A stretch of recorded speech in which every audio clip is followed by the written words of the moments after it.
So, moms are amazing. We all know that, don't we? My mom was amazing, I know that. And I can't attest for your moms, I don't know. Some moms are more amazing than others. My mom was the most amazing mom ever, except for my wife. She was an amazing mom. I thought about this message this morning, and what can I say about mothers that would be that have now already been said many times before. All of us have been to many Mother's Day sermons, I'm sure, heard them. And I doubt very seriously I'm going to say anything differently than you have heard many times. Maybe I say it a little bit differently. Maybe we won't say it quite the same way, but we all are familiar with what King David said about mothers. He's who can find a virtuous woman for a price of far above rubies. Her children rise up and call her blessed, and her husband also, and he praiseth her. Probably that verse being read in sermons across the country today by thousands of preachers, probably reading that passage. So, like I said, I'm not sure I'm going to say anything different. Maybe I could only say it in a little different way. So a few weeks ago, I stopped by Miller's Hardware. What does Miller's Hardware do with Mother's Day? Well, here it is. We all know about Miller's Hardware in Harrison. I think we all do anyway. And I've been shopping at Miller's Hardware probably since my first trip to Harrison back in the early 1970s. And Miller's Hardware is a great family business. And I like shopping there because it's a local family business. And the current owner is Meredith Miller. And he inherited the business from his father, Joe Miller. And Joe Miller's father is the one that actually started the business many, many years ago. And but Meredith Miller, who I see quite often, and Joe Miller, who his father was, I knew slightly. He passed on a few years ago. But what's interesting about Meredith Miller is he's the owner of this very fabulous hardware store in town. I'm sure you've all been there. And sometimes you'll see him back in the office. Sometimes I go back there. He's back in the office working. He's the owner. He's doing owner stuff. But other times you might go there and you might give some lumber, and he's out there loading lumber to back to the pickup trucks. And I remember a few years ago I saw him in the back. It was a cold winter day, and he was in the back of the store, bitterly cold, and he was burning trash in a trash barrel. And he's the owner of the company. He could have very easily called one of his employees and say, I need his trash burnt. I'm going to go back here where it's nice and warm. Maybe joked about, I'm the owner of the company. I'm going to be nice and warm. But he's back there burning trash. And I've always admired him about that. And other people I know who are aware of it admire that also. And his boys, they work in the store right along with everybody else. And I know back a few weeks ago, I picked up some lumber. And his grandson, who's I think 19 or 20 at the time, is out there loading lumber. Nothing's taken for granted. So he works side by side with his employees. He gets out there and works. And I think this probably demonstrates develops a lot of loyalty, because Miller's Hardware has very little turnover. It seems like when you get hired on a Miller's Hardware, you're there until you die.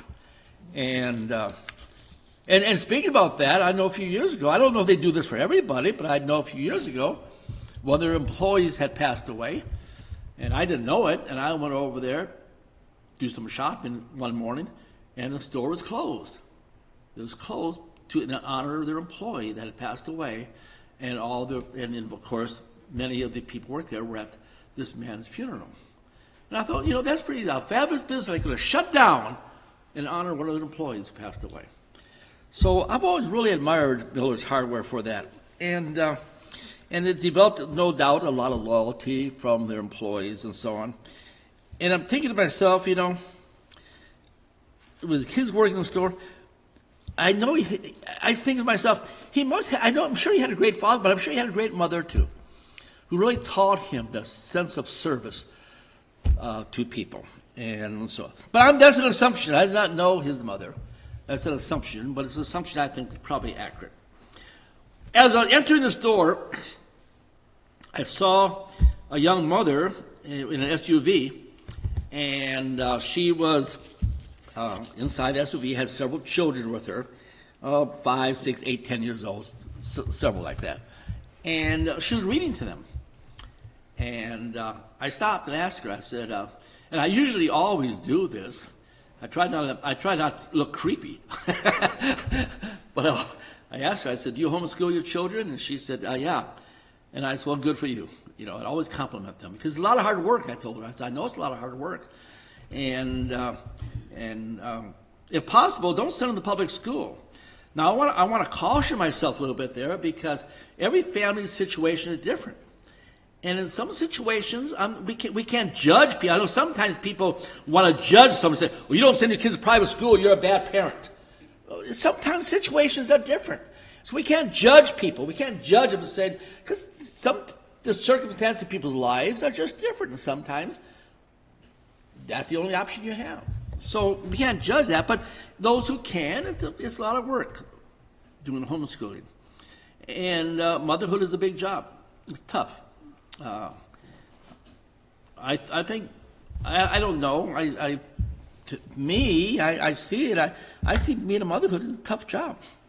And God put in the nature of women the ability to be good mothers.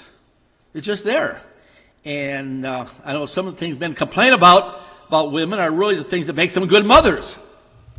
And compiled history of all history of mankind has given undisputed testimony, I believe, that women make better mothers than men. I think that's an undisputed fact. However, in the absence of a mother, I've seen dads come in there and melt into that situation because every family is different and become good caretakers also. And likewise, in the absence of a father, I've seen mothers step up and be excellent caretakers of their family and children. My wife's grandfather had a farm in northern Michigan, up a peninsula, and he died leaving his widow with 9, I believe it was, young children. And the oldest was about 17, but the oldest 2 were girls. The oldest boy was only about 12 or 13, and but she took hold of that farm, and she was able to do her job. Maybe not as good as her husband Frank could do, but she filled her responsibility. And so I've seen men really fit in where a woman is absent. I've seen women fit in where the man is absent and doing the things that are needed to be done. But again, I always want to caution us, myself and all of us, not to judge somebody whose circumstances you may not know, where they may have to have a little bit of a different life, family life tradition, because we're in a different age. We got things that are descending upon families that are much different than had descended upon us before. So, but women make better mothers. And so raising children, of course, is the responsibility of both mom and dad. And raising them to fear the Lord is an awesome responsibility, because so often people, think, especially non-Christians, think that the only job they have is make sure the diapers are dry and they get food in their stomach, and they think, well, that's the end of their responsibility. But Christians understand, and I've mentioned this before, that a baby, if the baby could talk, we hear it cry out and say, I'm hungry, and it go, and I'll stick a bottle in its mouth or breastfeed or whatever you do, and you feed the baby, or maybe change the diapers. But if we could hear the baby cry out, we'd also hear the baby spirit would be crying out and said, feed me. We know it's feed me when it cries and is hungry. But if we could hear the spirit of that baby, the baby would be saying, feed my spirit. Feed my spirit. So we like babies. Moms take good care of babies, and people are excited about a baby comes to the world. They want to know how big it is and how long it is, and I find it amazing. Women can tell you who the baby looks like. That looks like grandpa. Or that looks like the dad. Or that looks like mom. And I looks like a baby. I don't know what it looks like. It looks like a baby. But women are going to say, "Oh, it looks like this person. It looks like that person." And I say, "Okay, if you say so, it just looks like a baby." People get excited about babies, except baby snakes. They don't get excited about baby snakes. Or big, and the reason I say big snakes is because we found 2 big snakes in our house, not in our house, but in our yard yesterday. I think it was yesterday, maybe it was Friday. And it didn't make my wife very happy seeing big old black snakes. I know they're not poisonous. I know they're good for getting rats and other stuff, but you still don't want a big old snake at your front door. And our dog is very good. Our dog doesn't like snakes, I tell you. And so if she has a certain bark, we know that there's a snake close by.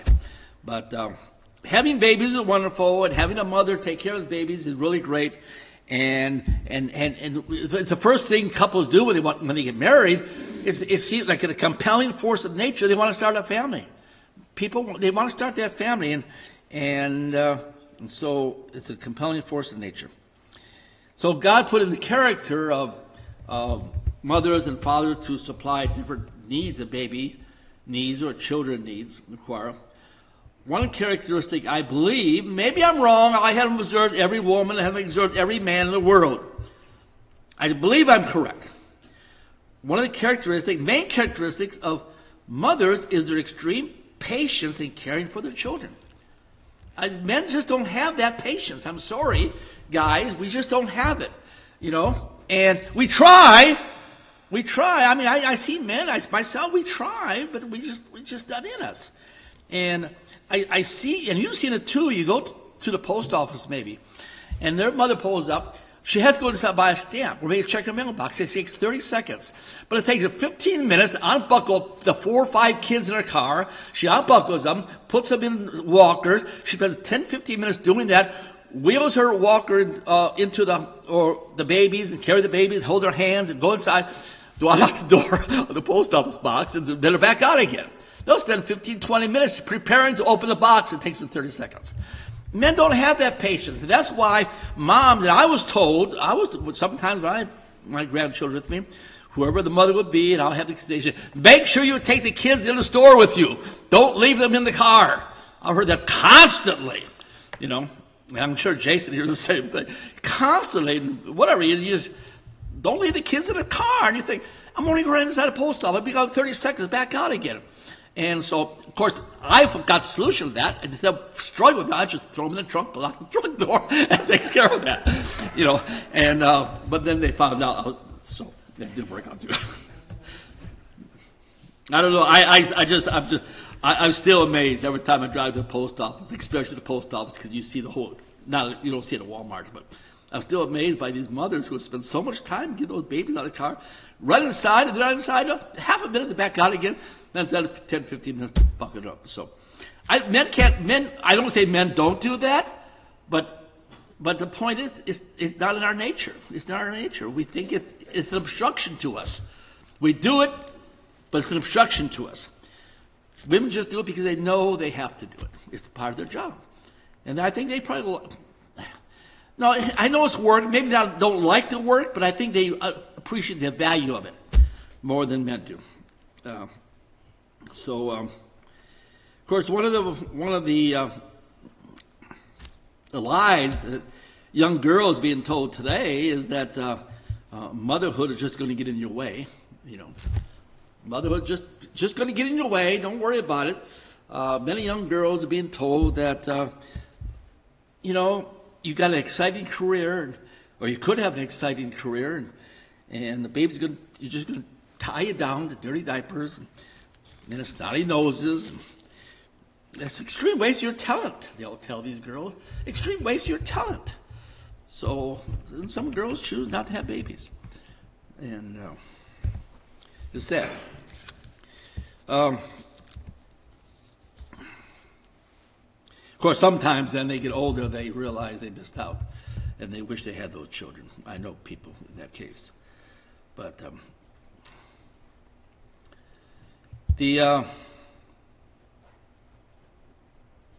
course, then sometimes they get later on in life, they didn't have children, then sometimes they get adopted. The church is always pushing foreign adoptions. And so they end up adopting some want to mention child, non-white child. It's sad. And as far as, women who aren't able to be home with their children, they miss out on so much of the crawling and learning the crawling and the new things the babies are learning. But sometimes the situation is different, and they have to work. My wife worked. I'm not up against women working. I know some people say, kind of look down their nose, mother works, she should be working, she should be home taking care of baby. Yeah, well, don't you judge. You don't know the life circumstances that is facing families today. And my wife worked. Worked for 20-some years. And she worked so I could spend time building a ministry. And she was she did not say she wanted to work, but yes, she did, because she knew how valuable this was to our joint mission. So I have no objection against women working. Situations are different for everybody. Our society is different. The economy is different. Women who work to help provide for their family should be praised and not judged. Sometimes people judge women who work and say they shouldn't be working. Women who sacrifice and go take those jobs because they knew the family needs it shouldn't be judged, but they should be praised. It's hard work, motherhood, all the responsibility that may come upon them. Moms are very important. While women have succeeded in becoming judges and politicians and astronauts, plant managers, and everything else between,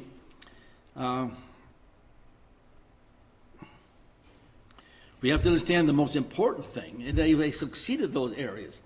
The most important thing for mom and for dad in building a society, a Christian society, the training of their children. The satanic rebellion is hateful and fearful of Christian mothers. More than I had some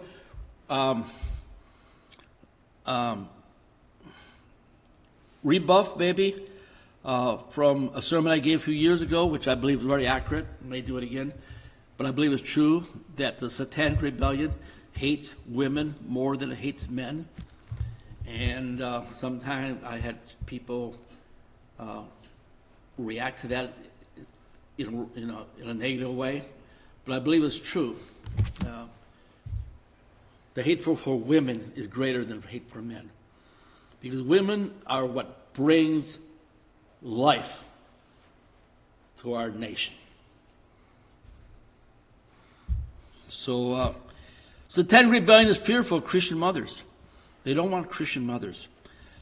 So the world is yelling at women and young girls especially, and telling them, forget about motherhood, get a career, or else you have an unfulfilled life. You got so much talent. Don't waste your time with snotty noses and changing diapers. They hate mothers. The satanic rebellion hates mothers. Their greatest hatred is for women who become the mother of another white child. That's their greatest hatred. In fact, for a white woman to give birth to a child is by far the greatest act of resistance to the satanic rebellion. That's why they want this abortion. That's why they want to do this transgender stuff. It's an attack against women. It's an attack to destroy the future of our people. They may tolerate women who have babies, but they do not want women to become mothers of their babies. They don't want that. Moms come, and we know it all different, as kind of maybe a statement we've heard many times, shapes and sizes, and we know that. And their moms come in all different backgrounds and different areas of the country, and some are country moms, some are city moms, and some moms are poor, and some moms are not so poor. But most moms, even if you want to look at so-called, I hate to phrase this way, but even if you want to say bad moms, still they become very protective of their children. They become fierce, is that word? Fierce in the protection of their children. Even so-called bad moms. And bad moms aren't really bad, they just haven't had good guidance in their childhood, maybe. Motherhood takes a woman and turns her into a teacher, a cook, a chauffeur, nurse, a Bible teacher, a mentor, turns women into nose wipers, counselors, and with just a kiss, they can heal a boo-boo with incredible speed. And unlike most jobs, a 24-hour job, on duty 24 hours, 7 days a week. The enemy hates the institution of motherhood. They hate the institution of motherhood. They won't say it, but it's true. I read an article on the internet a few weeks ago about 10 ways to build strong families. I thought this was interesting, so I'm going to read this. 10 ways to build a strong families. And it was actually very good. It talked about the importance of family meals. And that's true. And the importance of family time together. And it was all good except for one. In all these 10 points of the importance of building strong families, the one that was destructive of it all was that young girls should be helped to find a career and be told that they have a career. Well, again, it's not that we want to limit women having careers. That isn't the point. And I'm aware, like I said, my wife worked for many years. I'm aware of that. And the situations are different in today's. But why not say the importance of being a mother? Why was that left out? I don't know. The Satanic Rebellion is pushing for the genocide of our people.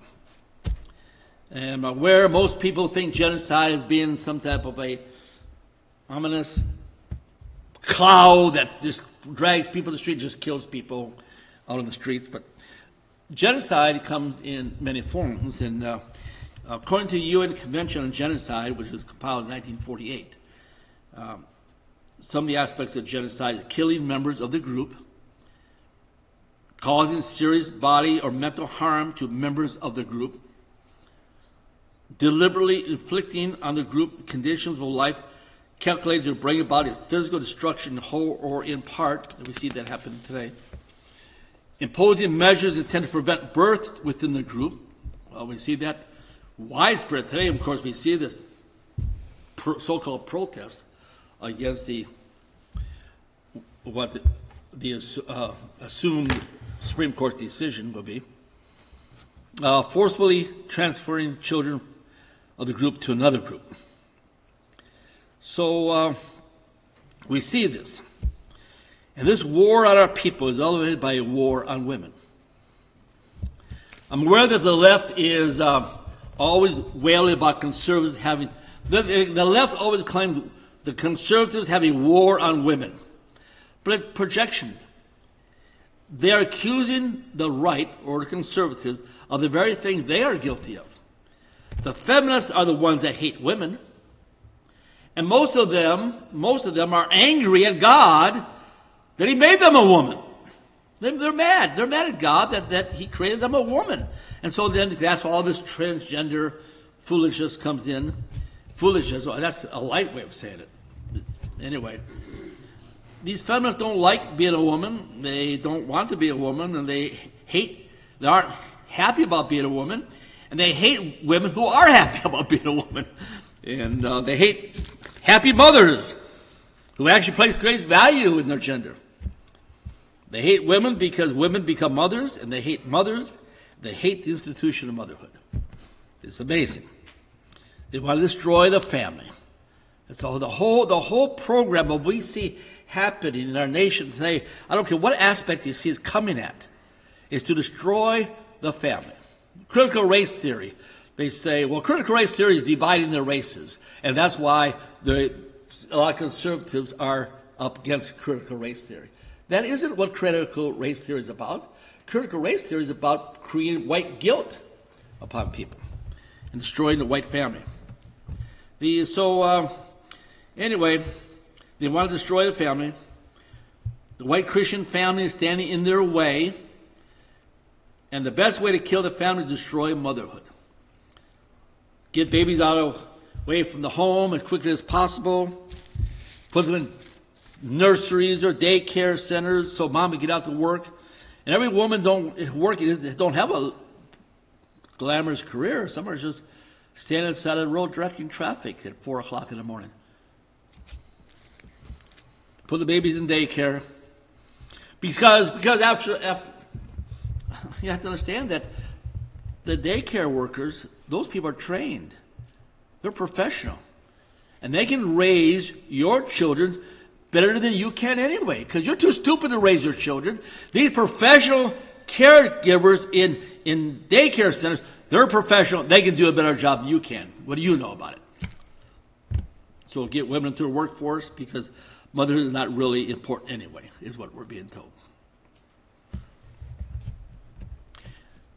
The only value the left places in women, the way I see it anyway, is when they can be a cog in our economic machine. They'll get 6 weeks of maternity leave, yeah. Then get back to work and don't be late. The liberal feminists who claim they speak for women are actually the ones who hate women. To them, a woman has no value unless she is able to help the corporate bottom line. So some oligarch can live in luxury. So when I saw that young mother at the Miller's hardware store with her children, taking time with them, because people have projects, they have hobbies. And they look at their hobby. A man might have a hobby. He might be working on restoring an old car. He might be making a model airplane. Or a woman might have a hobby sewing quilts and so forth. And they want to see that quilt get to a finished production. Or they want to see the car restored the way it originally was. But the best hobby, if you want to use that phrase, not really a hobby, is moms and dads. This is for both moms and dads. People listening to us on the internet. Is you have a child. And you're responsible to take that child that is 100% dependent upon you and raise that child to become 100% dependent upon the Lord. That's your job, to raise that child to become, and they're going to fight, they're going to laugh at you, they're going to not want to follow your teaching, they're going to think you don't know what you're talking about, all that sort of stuff, and you just got to bear with it. You just got to bear with it, and you just got to bear with it. Because that's your job. And so I saw that woman, and I thought, I got to tell her that I appreciate her work. And I usually do that whenever I see sometimes it's not necessarily that. I'll just see 4 or 5 kids in the store, and I can tell they're being homeschool kids. I just tell by looking at them. Or they have a big family, and I always want to compliment them on that. It's hard work. So anyway, the simple act of teaching and guiding and loving her children will do more. The simple act for a mother to teach, take time to guide, and love her children will do more to secure the existence of our people and the future white children than 1,000 demonstrations of 5 guys standing on a street corner yelling white power. She will teach her daughters and sons to be men and women with strength and character. That's what we're building. All this other stuff, we're teaching children, we teach them to have proper manners. We teach them how to change a tire on a car. We teach them how to sew, maybe. We teach them all kinds of things. But the most important thing, what you're really teaching, is a child to have strength and character. I remember years ago, I had a fellow who passed on now. Nice fellow, a friend of mine. And but he was very, very, very adamant about, and I hope you understand how I'm saying this, very adamant about the law, the Old Testament law, following all the dictates of the law. And I wasn't so keen on that. And I said, well, my way I look at it, most important thing I want to impart to my children is to have courage. To have courage. In a day in which we live, we need men and women of strength, a strength of character, and courage to stand for what's right. Regardless of what they say on the outside, whatever anybody says, you stand for the right thing. And you teach them to stand for the... Now, what happens when they get older, you can't control. I know you can't control what happens when they leave home. It's out of your hands. But but at least I said in my mind, at least my wife and I are going to give them the foundation. What they do with the foundation, I can't control that. So Abigail was a mother of John Quincy Adams. And she took young John Quincy Adams as a young boy. And wars were fought differently back then. You could actually, in a sense, sit on a hillside and watch a battle on the other hill, And she took John Quincy Adams where they could observe the Battle of Bunker Hill. And the story says she said to young John Quincy Adams, she said, look at your fathers who are fighting for your freedom. She wanted to impart that to him. Look at your fathers who are fighting for your freedom. That's kind of Mother Abigail. Abigail Adams knew she wanted to give her son strength. She wanted him to, she knew he was going to be a man, and she wanted him to be a strong man, and not a weak man. So moms teach their daughters to be ladies, housekeepers, and how to love their husbands. She teaches her daughters to respect for their father, and in turn will one day have respect for her husband. She teaches her sons to be like their father. She prepares her sons for the training of manhood that the father will give to his sons as they grow. So while I looked at that woman at the SUV and teaching her children,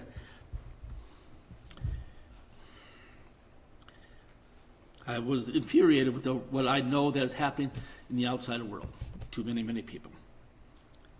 Because there'll be some who will look, instead of showing appreciation to mom teaching her children, taking that time, there will be those who will say, how dare you think that you have the ability to teach your children? How dare you think that you can do that? Who do you think you are? What makes you think you're qualified? And that's what we're hearing today from the opposition who are really angry about all the propaganda being taught in our schools, about the transgenders. I mean, the little babies, well, not babies, but kindergarten, first grade, being taught about being transgendered. And if you show any type of anger, it's, who are you? You're not a professional.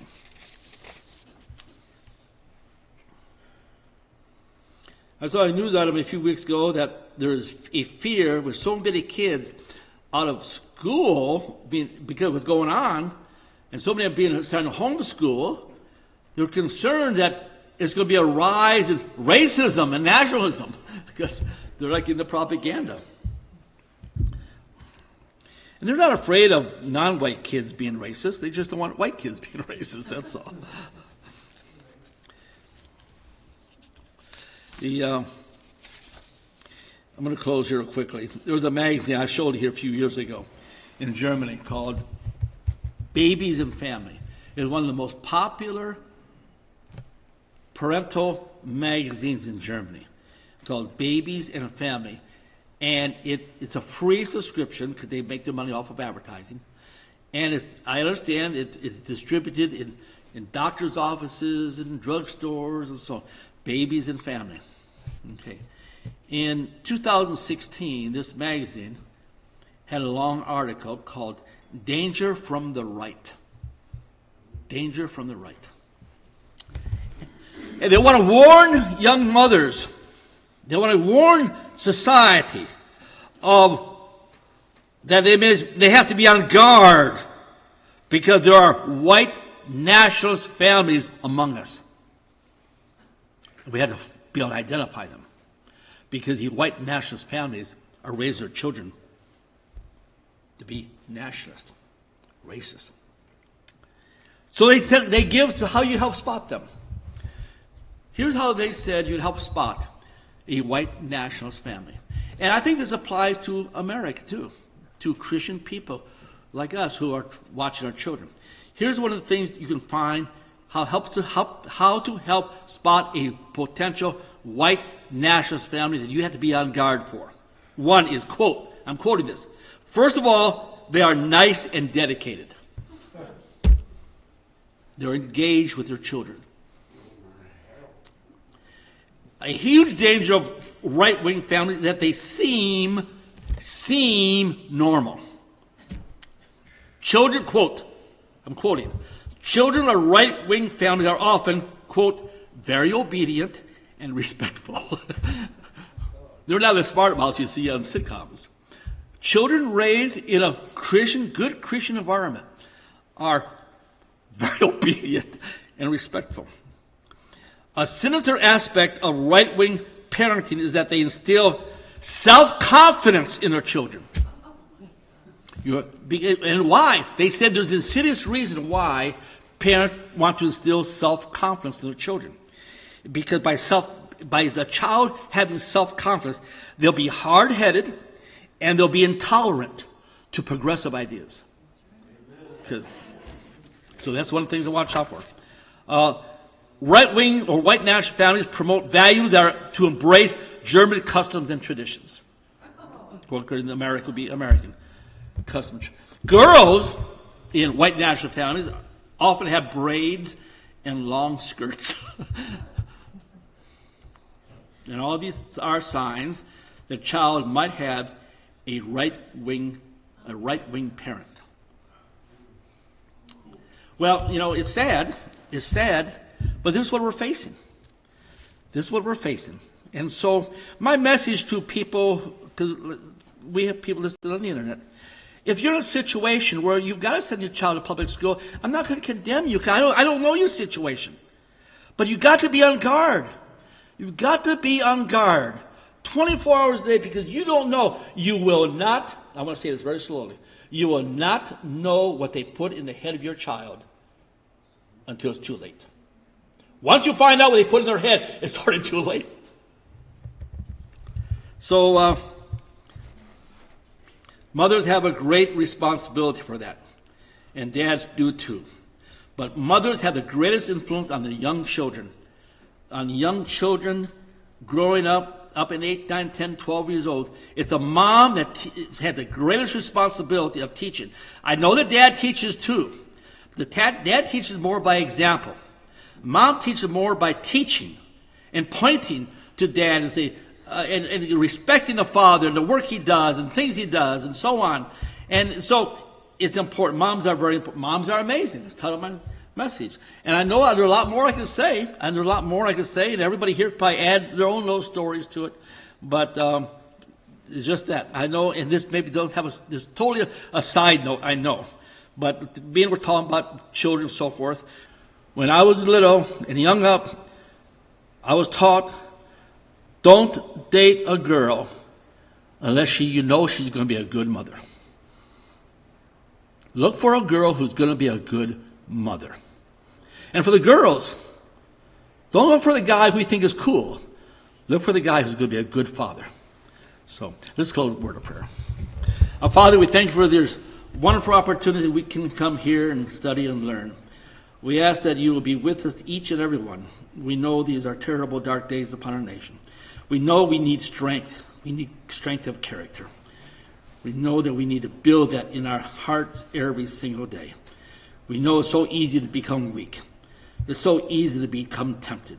It's so easy to look the other way. It's so easy to think this little thing doesn't matter. It's so easy to think that it's not such a big deal. But all these things are a big deal. And we need to remain focused on one objective, and that is remain focused on building strong families, being strong of character, and look for the day of our deliverance. In your name we ask it, amen.